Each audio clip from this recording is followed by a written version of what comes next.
Xin chào các bạn, mình là Sang. Hôm nay chúng ta sẽ khám phá 7 sự thật bất ngờ về sét, hiện tượng thiên nhiên vừa nguy hiểm vừa kỳ diệu. Từ việc sét nóng hơn cả bề mặt mặt trời, đến chuyện sét xuất hiện cả ngoài vũ trụ và góp phần bảo vệ trái đất khỏi tia cực tím. Hãy cùng mình bắt đầu ngay nhé. Bạn có biết rằng mỗi khi một tia sét lóe lên trên bầu trời, nó không chỉ là một cảnh tượng ngoạn mục, mà còn là một trong những hiện tượng tự nhiên mạnh mẽ và cực đoan nhất mà con người từng chứng kiến. Nhiệt độ của một tia sét có thể lên tới 30.000 độ C, một con số thật khó tin khi so sánh với bất kỳ thứ gì trên trái đất. Để bạn dễ hình dung, nhiệt độ này nóng gấp 5 lần bề mặt mặt trời, nơi mà chúng ta vẫn nghĩ là điểm nóng nhất trong hệ mặt trời. Trong khi bề mặt mặt trời chỉ khoảng 5.500 độ C, tia sét lại vượt xa con số đó trong tích tắc. Sức nóng khủng khiếp này chỉ tồn tại trong 1/1000 giây, nhưng nó đủ để làm mọi vật thể bị sét đánh trúng bốc cháy hoặc tan chảy ngay lập tức. Đó là lý do tại sao bạn thường thấy cây cối bị cháy xém, hoặc các vật kim loại bị biến dạng sau khi bị sét đánh. Vậy tia sét hình thành như thế nào?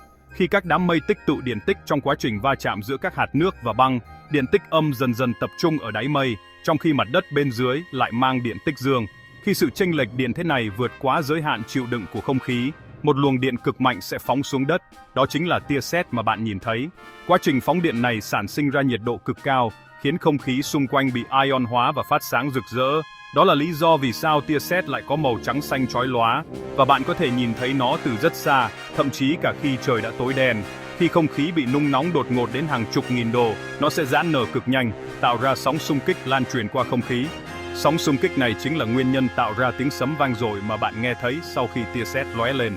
Đó cũng là lý do bạn luôn thấy tia sét trước rồi mới nghe tiếng sấm. Ánh sáng di chuyển nhanh hơn âm thanh rất nhiều, nên dù sét và sấm xảy ra cùng lúc, mặt bạn sẽ bắt được tia sáng trước khi tai nghe thấy tiếng động. Nhiệt độ cực cao của tia sét còn có một tác động thú vị khác, nó đủ mạnh để tách rời các phân tử không khí, đặc biệt là phân tử oxy. Khi các phân tử này bị phá vỡ, các nguyên tử oxy đơn lẻ được giải phóng ra môi trường. Những nguyên tử oxy này sau đó kết hợp lại thành ozone, một loại khí có vai trò vô cùng quan trọng trong việc bảo vệ trái đất khỏi tia cực tím nguy hiểm từ mặt trời.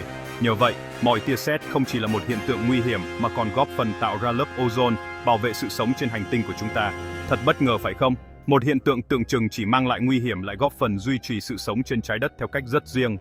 Dù sét cực kỳ nóng và mạnh mẽ, nhưng vì diễn ra quá nhanh, chỉ trong vài phần nghìn giây, nên tác động lan tỏa của nó không lớn như bạn nghĩ. Thường thì chỉ những vật thể bị đánh trúng trực tiếp mới chịu ảnh hưởng nặng nề. Tuy nhiên, nếu không may bị sét đánh trúng, hậu quả có thể vô cùng nghiêm trọng, thậm chí dẫn đến tử vong hoặc gây ra những tổn thương lâu dài cho cơ thể. Đó là lý do tại sao các chuyên gia luôn khuyến cáo mọi người phải hết sức cẩn trọng khi trời mưa rông. Để đảm bảo an toàn, bạn nên tránh xa những nơi cao, cây lớn, cột điện hoặc các vật kim loại khi có sét. Nếu ở ngoài trời, hãy tìm nơi trú ẩn an toàn như trong nhà hoặc xe ô tô đóng kín cửa. Lần tới khi nhìn thấy tia sét lóe lên trên bầu trời, hãy nhớ rằng bạn đang chứng kiến một trong những hiện tượng tự nhiên mạnh mẽ, nguy hiểm nhưng cũng đầy kỳ diệu nhất trên trái đất.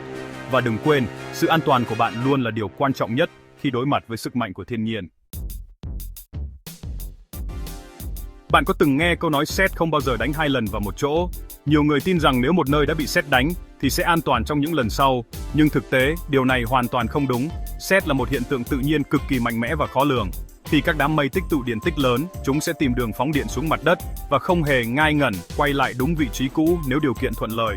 Một ví dụ nổi tiếng là tòa nhà Empire State ở New York. Mỗi năm, tòa nhà này bị sét đánh tới 20-25 lần, thậm chí có năm lên đến gần 50 lần. Điều này chứng minh rằng sét hoàn toàn có thể đánh lại cùng một chỗ nhiều lần, thậm chí chỉ trong một cơn dông. Sét luôn ưu tiên những vật thể cao, nhọn và dẫn điện tốt như tòa nhà chọc trời, cột thủ lôi, tháp truyền hình hay thậm chí là cây cổ thụ. Những vật thể này giống như nam châm hút sét vì chúng giúp sét dễ dàng truyền điện xuống đất.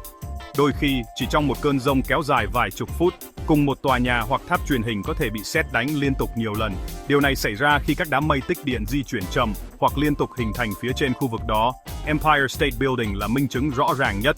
Với chiều cao hơn 440 mét, nó trở thành điểm thu hút sét nổi bật giữa thành phố. Mỗi khi trời nôi dông, người dân New York thường chứng kiến những tia sét ngoạn mục đánh thẳng vào đỉnh tòa nhà này.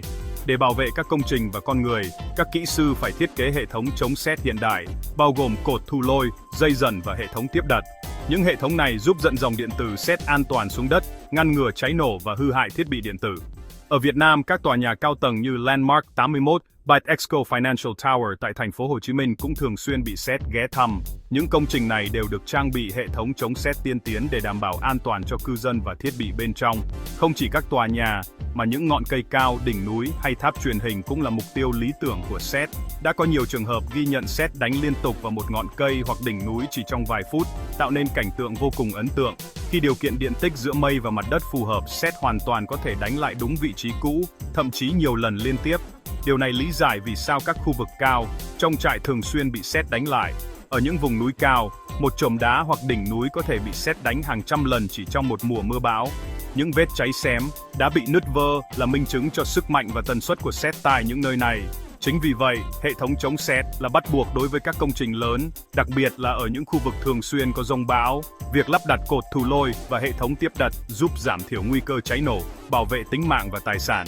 Nếu bạn sống hoặc làm việc gần những nơi dễ bị sét đánh như tòa nhà cao tầng, tháp truyền hình, hãy luôn tuân thủ các biện pháp an toàn, tránh xa cửa sổ, không đứng gần các thiết bị điện tử và tuyệt đối không ra ngoài khi trời đang có sét. Các nhà thờ, tháp chuông là những công trình được lắp đặt cột thù lôi từ rất sớm, bởi chúng thường là điểm cao nhất trong khu vực. Nhờ đó, các công trình này đã tránh được nhiều vụ sét đánh nguy hiểm trong lịch sử. Hãy nhớ, sét không khoan nhường bất cứ nơi nào nếu điều kiện phù hợp. Dù ở thành phố hay nông thôn, trên núi cao hay đồng bằng, sét đều có thể đánh lại cùng một chỗ nhiều lần. Vì vậy, hãy luôn cảnh giác và tuân thủ các quy tắc an toàn khi trời nổi giông để bảo vệ bản thân và mọi người xung quanh.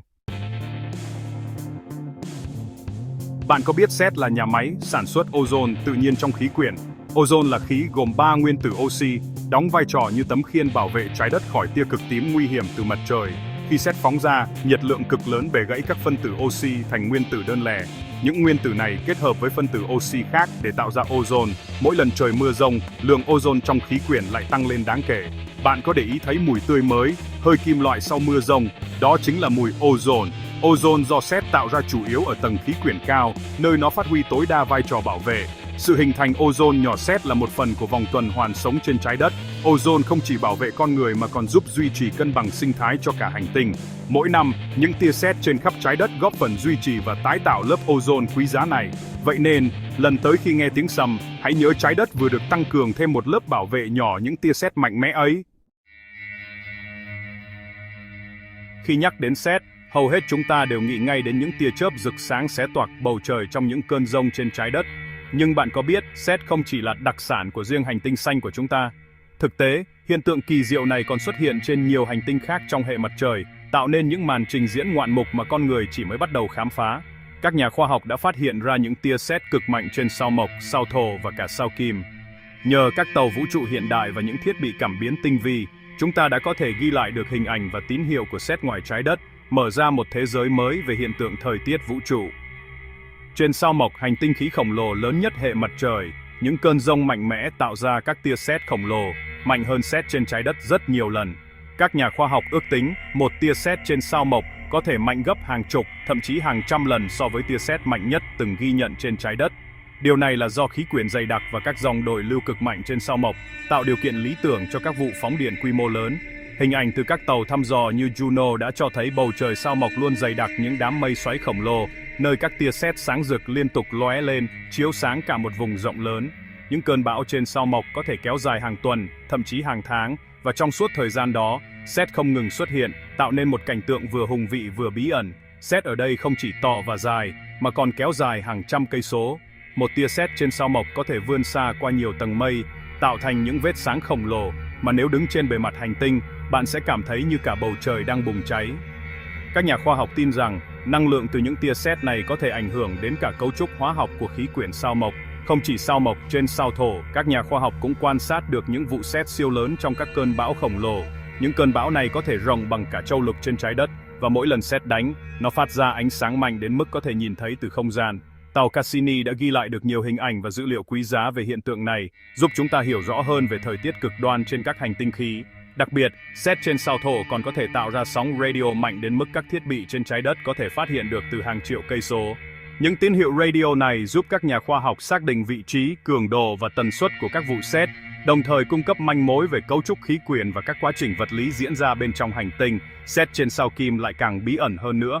Khí quyển của sao Kim cực kỳ dày đặc và chứa nhiều axit sulfuric, khiến việc quan sát trực tiếp trở nên vô cùng khó khăn. Tuy nhiên, các thiết bị cảm biến đã ghi nhận được những tín hiệu điện mạnh mẽ, cho thấy sét vẫn thường xuyên xuất hiện trong các đám mây dày đặc của hành tinh này.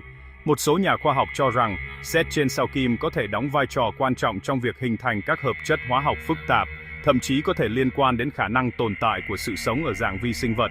Mỗi hành tinh trong hệ mặt trời đều có điều kiện khí hậu và thành phần khí quyển rất khác nhau, nên sét ở mọi nơi cũng mang những đặc điểm riêng biệt. Trên trái đất, sét thường xuất hiện trong các cơn giông mùa hè, còn trên sao Mộc và sao Thổ, nó gắn liền với những cơn bão khổng lồ kéo dài. Trên sao Kim, sét lại ẩn mình trong lớp mây axit dày đặc, thách thức mọi nỗ lực quan sát của con người.